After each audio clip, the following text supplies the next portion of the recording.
Hello again. It's me, Mandala, and today I'm back to share another open world buildcraft video.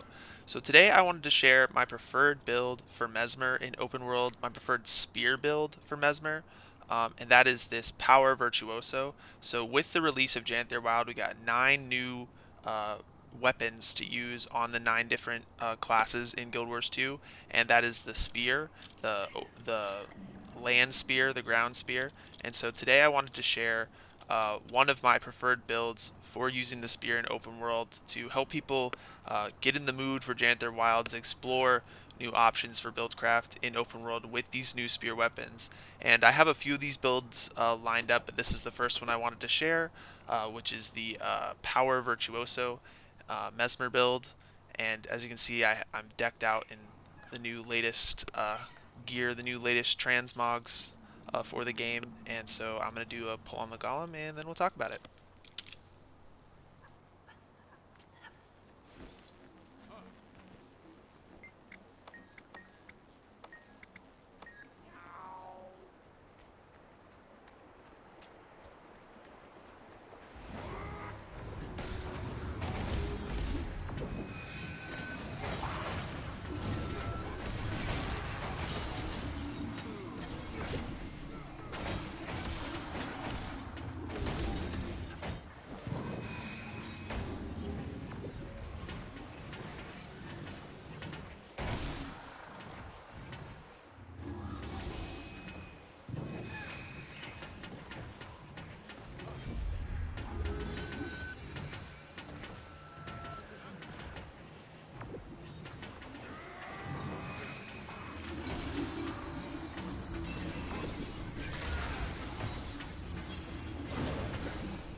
Okay, so as you can see, 10-7. So I've been hitting anywhere from like high 10s to like high 11s on this build with this current setup.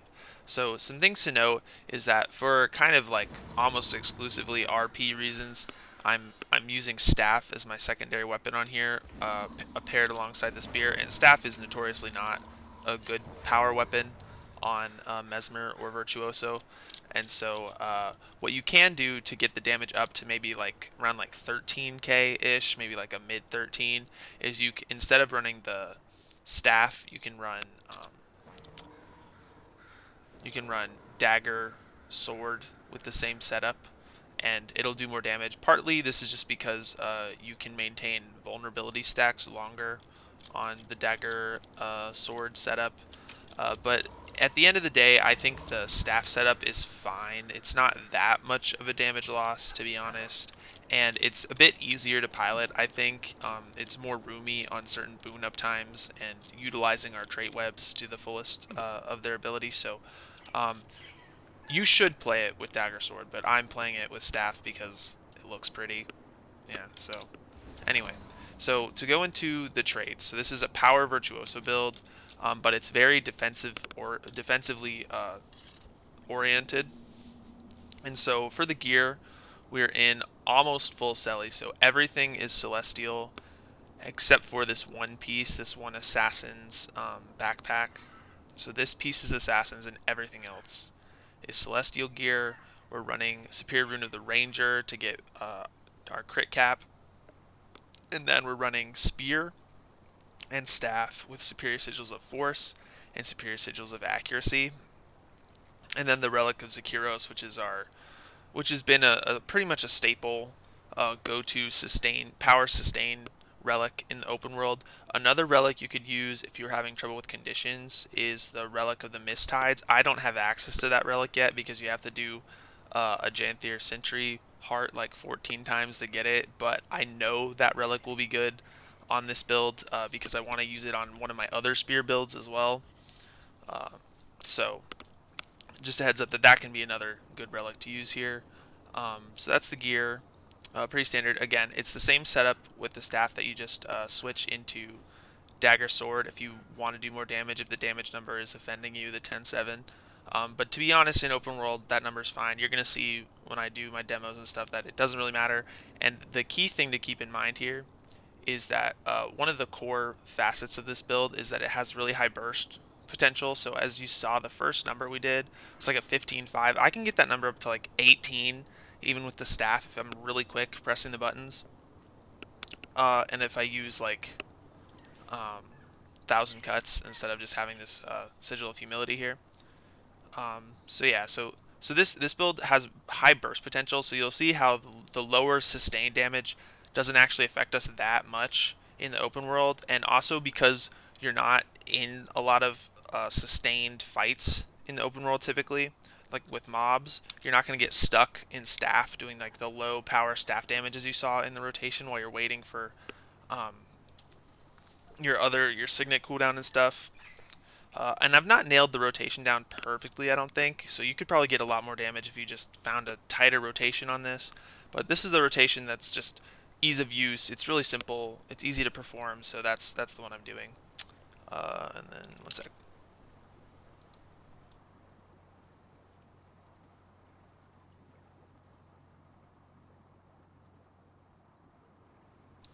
Okay, and so next up is the traits. So as I said, this is a defensive oriented build. This is actually a very similar setup to the Condi open world Virtuoso I set up build video I made a while ago that was pretty popular on this channel. It's almost the exact same setup. It's just a power version instead of a Condi version. And so we're taking firstly the Chaos line, and so this line has become just the premier defensive survivability utility line on Mesmer, even if you're running power. So in this line, the biggest traits is like the main traits: illusionary defense, grant protection to nearby allies when you use a shatter skill. Since we have 5 daggers, 5 blades on our Virtuoso, and we shatter a lot on this build, this is really useful. We grant ourselves permanent protection, and we grant allies around us permanent protection. So that's really fun. The first minor, Metaphysical Rejuvenation, grant regeneration to nearby allies when you use a heal skill. Fine, just a basic, pretty normal passive here. The next minor skill is Illusionary Membrane, gain Chaos Aura when you use Shatter Skill 2, so that's this one, F2. So if we use that, we gain Chaos Aura, and we'll talk about Chaos Aura a lot in a little bit, so stay tuned for that. While you have Chaos Aura, condition damage you deal is increased. Again, this isn't a Condi focus build, but since we're in full Celestial and we're running staff, which does do condition damage, it's not a terrible thing to have here. And then next is a really important trait that we'll talk about, and that's Chaotic Transference. Gaining Chaos Aura grants boons to nearby allies, and the boon you grant is Regeneration. You're going to see that Regeneration is really important to activate a lot of important stuff in this Chaos line. With this trait, Chaotic Persistence, gain Concentration Expertise while affected by Regeneration, so you gain 250 Concentration and 250 Expertise when you're under the effect of Regeneration. So keep that in mind, and one sec.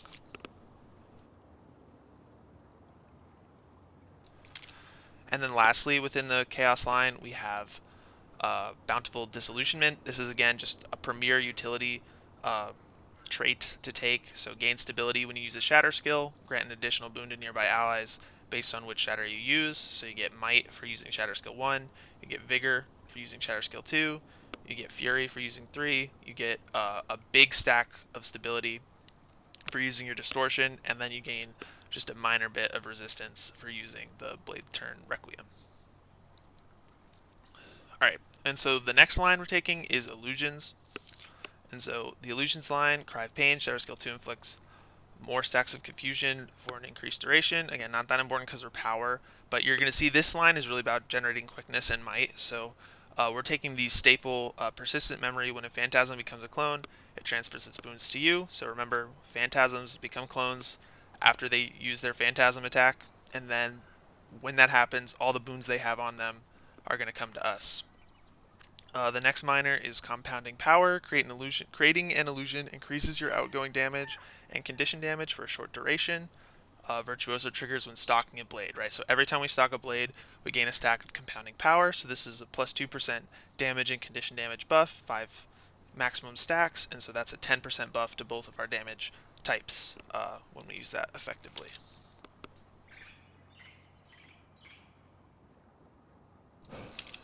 Next up is Phantasmal Haste. So this is the partner trait to Persistence of Memory.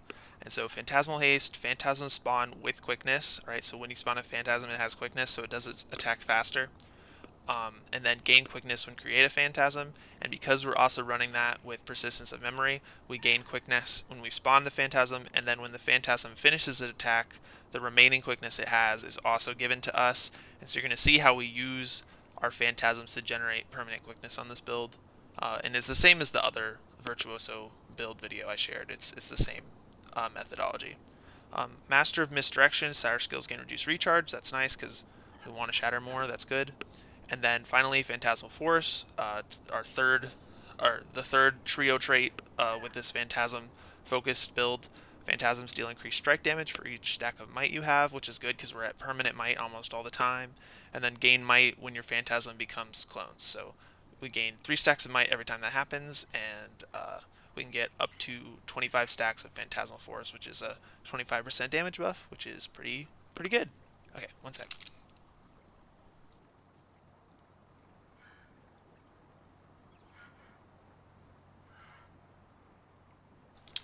Okay, and then finally is the power line in Virtuoso. So again, the minor is just psychic blades. We have blades instead of clones, and we have all the blade shatters, the blade songs instead of our regular shatters.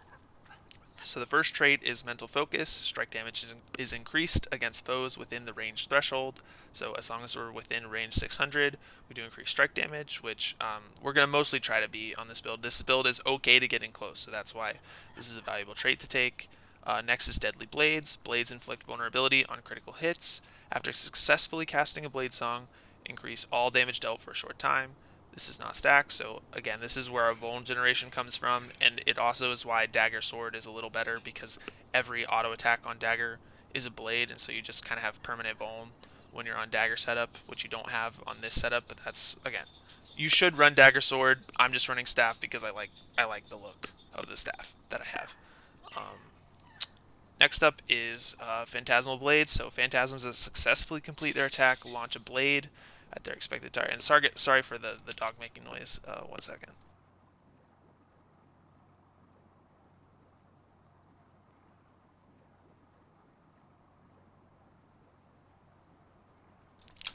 Okay. So again, Phantasmal Blades. Phantasms that successfully complete their attack launch a blade at their target and grant you Fury when they expire. So this is part of our Fury generation on the build. And just Phantasms launch a blade. Yep, pretty self-explanatory. Quiet Intensity. Fury gives an increased critical hit chance. So this is why instead of crit cap 75%, we're crit cap at 60%. Is because when we get Fury, alright, so if I give myself Fury, we're at 100%. And gain Ferocity based on your Vitality. So if you can get a higher Jade Bot core, this will technically help your damage. It's not really that much, so don't worry about that. And then finally is Infinite Forge, and this trait got a buff kind of recently to be more useful. It was kind of a useless trait for a long time. It was like you always took Blood Song and then paired that with the dueling trait, which allowed bleed for the Dagger Sword setup, and this was just always better for stocking blades than Infinite Forge. But now with the buff, I think Infinite Forge is okay. So again, automatically stock blades while in combat every 3 seconds, and then when you use a blade song above the blade threshold, refund blades. So it's basically, so you see how I have 5 blades? It's when I use a blade song when I have 5 blades, it automatically gives me 2 back for free. And so this is generating a lot more blades than it might seem from the passive tick. So this is actually a pretty good ability, and of course it gives damage increase. Blade attacks deal more damage, so all our blade songs are blade attacks. And again, this is also why running Dagger Sword is a little better, because this build kind of revolves Virtuoso kind of revolves completely around Dagger. So if you can run Dagger, you should on pretty much any build you take. But anyway, like I said, you should run Dagger Sword. I'm running Staff just for fun. And those are the traits. So the next thing we can go into is just like the playstyle a little bit. I've explained this in other videos. But the key to this build is using your phantasms to generate boons and using your shatters to do damage and stuff. So really quickly, just to show you how it kind of works, so I'm going to respawn this golem. I usually open with staff, so if I use this phantasm skill, it's going to summon these warlocks and give me quickness. And then doing that, when they expire, they give me their remaining quickness, and they also give me might when they expire, and then we get might from our auto attack on this build. So you see, when they expire, they give me their quickness, and that same effect holds true on the spear. So on the spear, and we're going to explain the spear rotation because it's a newer thing. So on the spear, your phantasm generator is Phantasmal Lancer.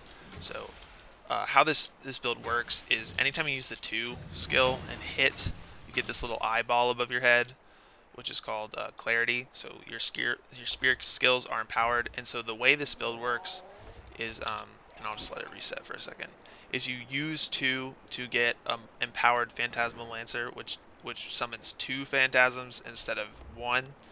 And so what we do on this build to generate boons and to do damage is we do 2-4,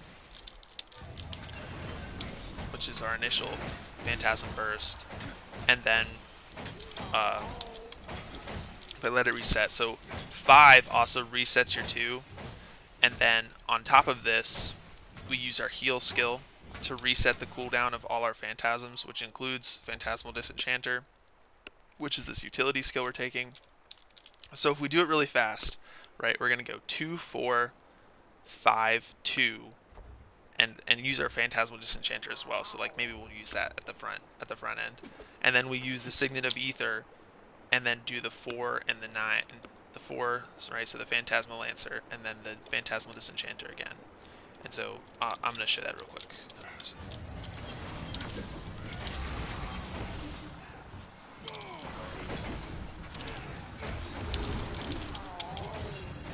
And so you see we have just a bunch of quickness generated, we have a bunch of might generated, and that's the core of the build. So the reason why your burst damage is so high, so if I like go and reset this golem, is because we're resetting our biggest damage dealing spear skills early. So we're basically just getting 2 shots of them on the golem. And so what I like to do is I start in staff. Okay, my dog's like barking, but anyway. So you start in staff, and you use your skills here. And then you switch to spear, and use your spear skills. And then you switch back to staff.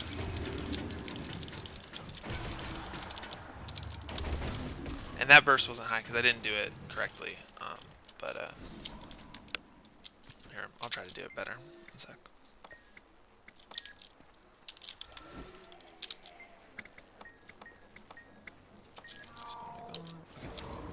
So if I use this will prove the point a little better, I think. So if I start like this.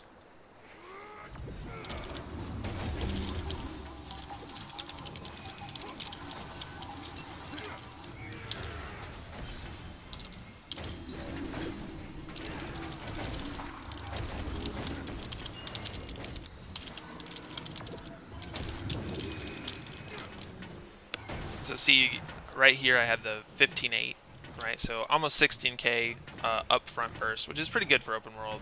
And again, a lot of this is like AoE ranged damage, so the damage is better up front than it looks on the sustain for the Golem. But as you can see, it's pretty APM intensive. But I think at the end of the day, it's just a fun build to play in the open world, and you can play it a lot slower than how I'm playing it and still be fine. And that's part of the reason why I pick staff. And so another core thing that we need to talk about in terms of the function of the build is the combination Chaos Aura and Chaotic Transference. And so one of the ways we're getting Chaos Aura, so Chaos Aura just increases our boons, right? So right now our condition duration is 43 and our boon duration is 43. So if I give myself Chaos Aura just by pressing the staff 4, we're at 60% for each, so we just gained 17% expertise and 70% condition duration and 17% boon duration for activating Chaos Aura and giving ourselves regen, which activates Chaotic Persistence. And so you see kind of how the trait works. So a thing to note is that the key thing that we're doing, one of the key things that we're doing to activate this is obviously just using the staff skills, but we're using these ethereal combo fields. So this is an ethereal field, null field is also an ethereal field, and if we use these leap finishers, so that's like our phase retreat, and that also includes Phantasmal Lancer, those generate Chaos Aura as well. And so every instance that we generate Chaos Aura because of Chaotic Transference, we gain regen. So like if I were just on staff and I wanted to generate a lot of Chaos Aura, what I could do is just cast this and then go do here, do. And all of a sudden we're at like 40% regen, right? Just from comboing with the ethereal field with our leap finishers. And so that's something to keep in mind if you do the dagger sword variant. So if I, oh, I'm still in combat, that's why it won't let me. Remove column. Okay. So if I were to use the dagger sword variant, and you can see why I don't want to do this, because my transmog, my fashion wars is bad. Is not as cool when I'm using the sword dagger sword. And if I spawn my food again, it's the same build really. Is what you want to make sure to do is that you combo the ethereal field so that you do generate Chaos Aura quickly. So if I can do this.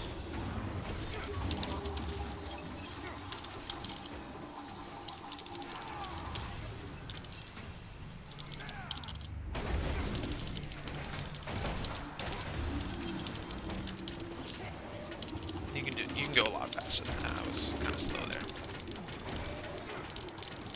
But the dagger setup's just a lot better in like a sustain fight. But the key thing you need to remember is you need to combo the ethereal field, or you're not going to have permanent regen, and that's going to affect your boon duration.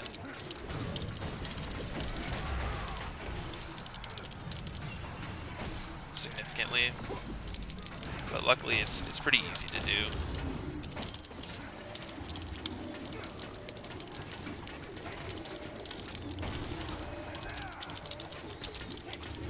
But as you can see, the damage is just, I mean, it's better. It's decently better. It's better enough to where you should be playing it this way.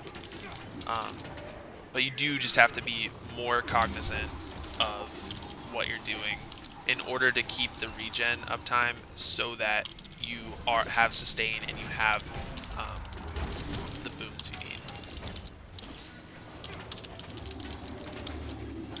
Yeah, so this was like, what, 12.6? What was that, 12.6? Yeah, and you can get like 13.5-ish, almost 14 if you do it properly with the dagger sword setup. But you need to make sure you're using the combo field appropriately. You're comboing the ethereal field if you want permanent regen uptime. To go back to staff so that we look pretty again.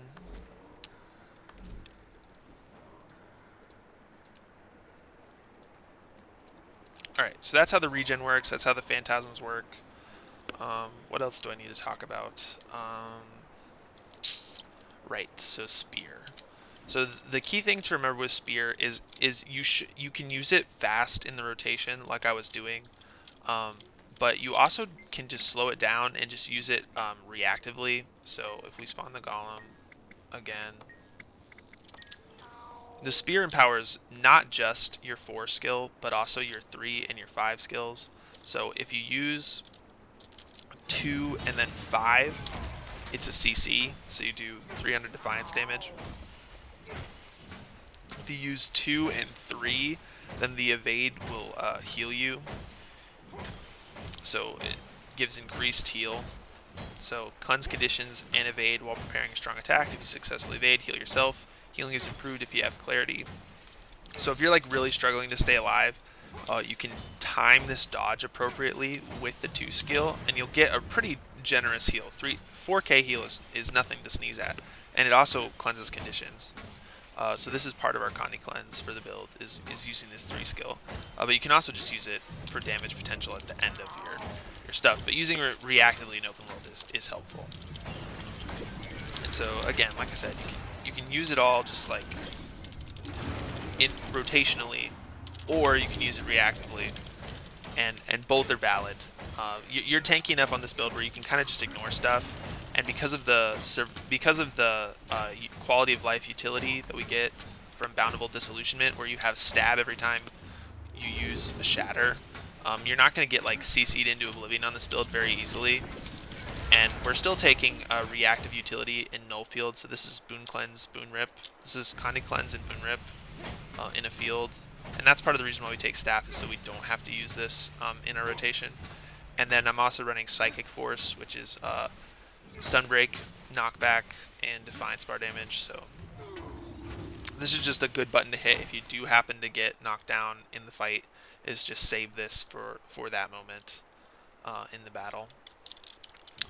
And yeah, I think that explains most of it. I think now it's just time for me to demo. Again, this mesmer build, it's a little more advanced, but I think it's, at the end of the day, really fun. And you can see the new legendary spear that I have on this build. And so next we're gonna go do some open world stuff. So let me get us there, and then we'll talk about it more.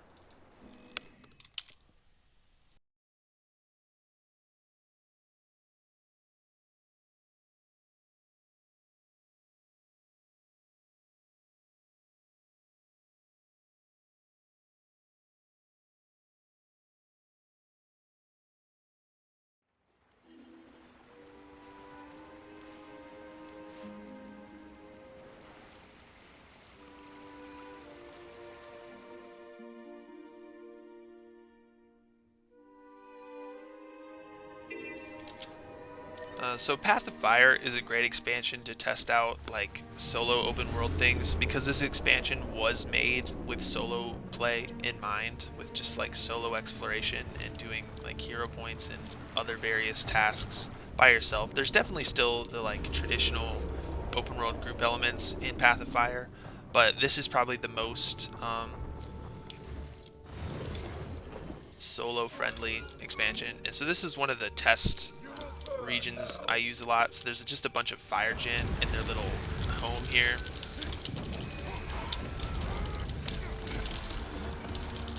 And these guys are notoriously dangerous if you get a bunch of them aggroed on you at the same time.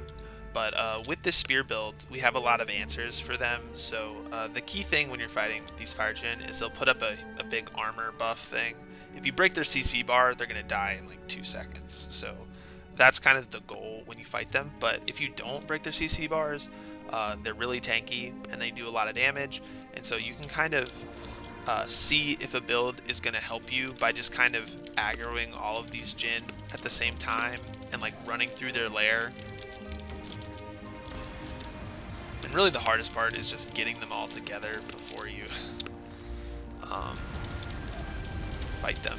But and I'm just going to use the distortion so I don't have to worry about stuff.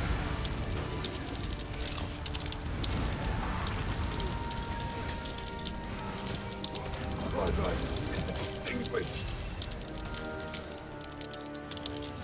Back. Okay, it's done. But as you can see, we had just a bunch of the fire gen on us at the same time, and we were able to survive through it pretty much no problem. Mesmer just has a lot of survivability options anyway. I think Distortion is really broken. Blade Song Distortion, because you just get... I don't think it's actually 5 seconds of invuln anymore. I think it's like... We can just look. It's like 3. But, I mean, this is just... it's really broken. I think it's really strong. Really strong defensive utility. And so you can just kind of run through here and test your build. Again, if you CC them right away, then you can burst them down very quickly, like that, right? So if you break their Defiance bar, they die really quick. And again, if you don't like using the staff on this build, you can kind of just camp spear, and it's really not that bad to do.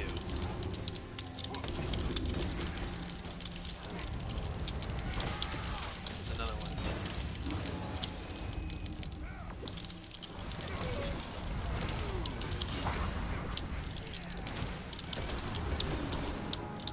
But as you can see, we're really not dying to any of these Jinn, even though they're just like trying their hardest to massacre us. And again, if you come in here with the bad build, these Jinn are gonna own you. But on this build, you're pretty safe. You're pretty tanky. Again, because we have full Selly, we have what, like 24k HP, and then we have like 2600, almost 2700 armor. So we're really tanky, and we have protection uptime from our shatters. And the cool thing about Chaos Storm is you kind of can cheat permanent resolution uptime if you get lucky. So we also just kind of don't take as much damage from their fire attacks, which is nice.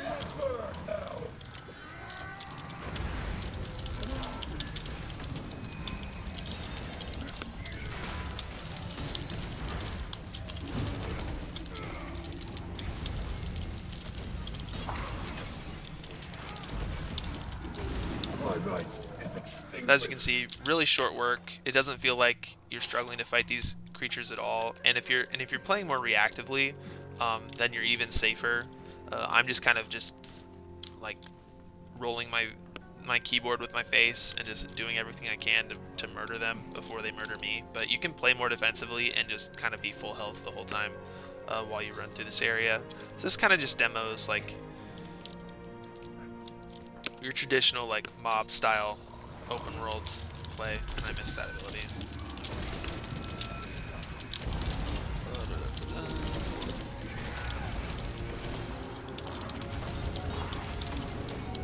But yeah, so we're making light work of some of the more tough enemies you could fight. Again, assuming you don't break their bar. If you break their CC bar, they're pretty easy actually, but that's beside the point. But yeah, so this is just your like regular open world gameplay loop. I think spear is just really satisfying. This is probably the most satisfying spear weapon that they added.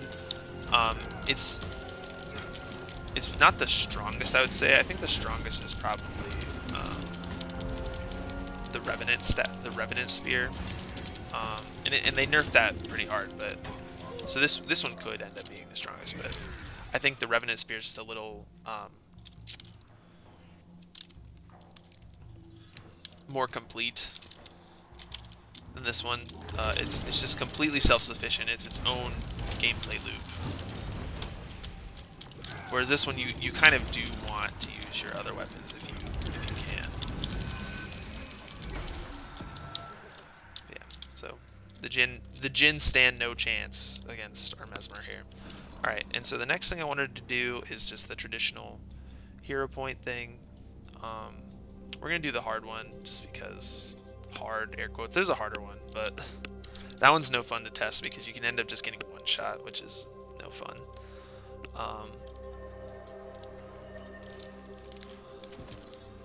Like on any build, you can get one shot because it's just got like a cheat little. It's the Balthazar one. It's just like it just cheats and just one shots you if you don't like properly time your CC. People in here. All right, we're gonna do the mushroom first, and then we'll come back because it's not as fun when there's other people in there. Doesn't really demo it to the appropriate degree. Oh my god, there's so many people. What's going on? Alright, Let's try to do this while there's nobody around. Quick. So this is the mushroom.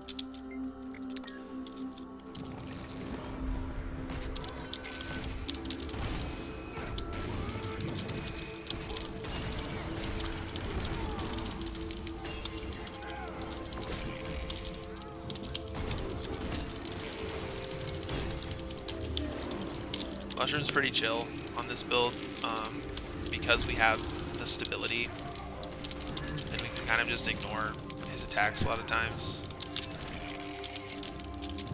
But like I said, you can be more reactive and not just face tank everything if you want, but like you don't have to.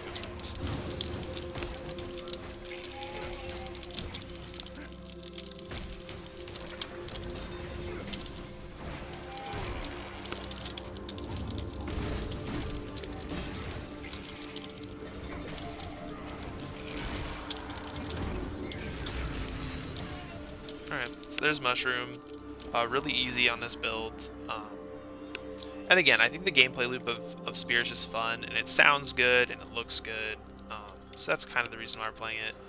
Let's head back to the Chak Hollow and see if the Chak is available for us now. If it's free. It might not be. We might just have to deal with those people lounging there, but that's fine. What can you do? Open world is popular now. Maybe I just picked a bad time of day. This guy might come in here. We might just help this guy get his thing. He might rush in here and do it. Looks like there's a hero point train. Is that why there's a bunch of people here?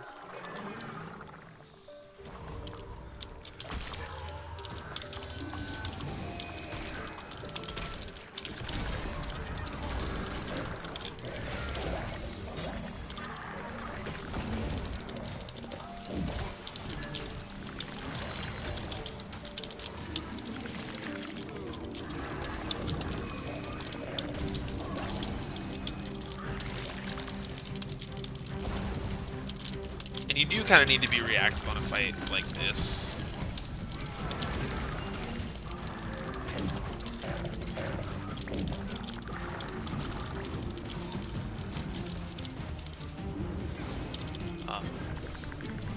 Because your sustain damage isn't, your sustain actually isn't that amazing. Like, you're not just gonna just out sustain like everything. Like you can on some builds. This Chak actually does hit hard. Like I'm not kidding when I say this is like a hard one.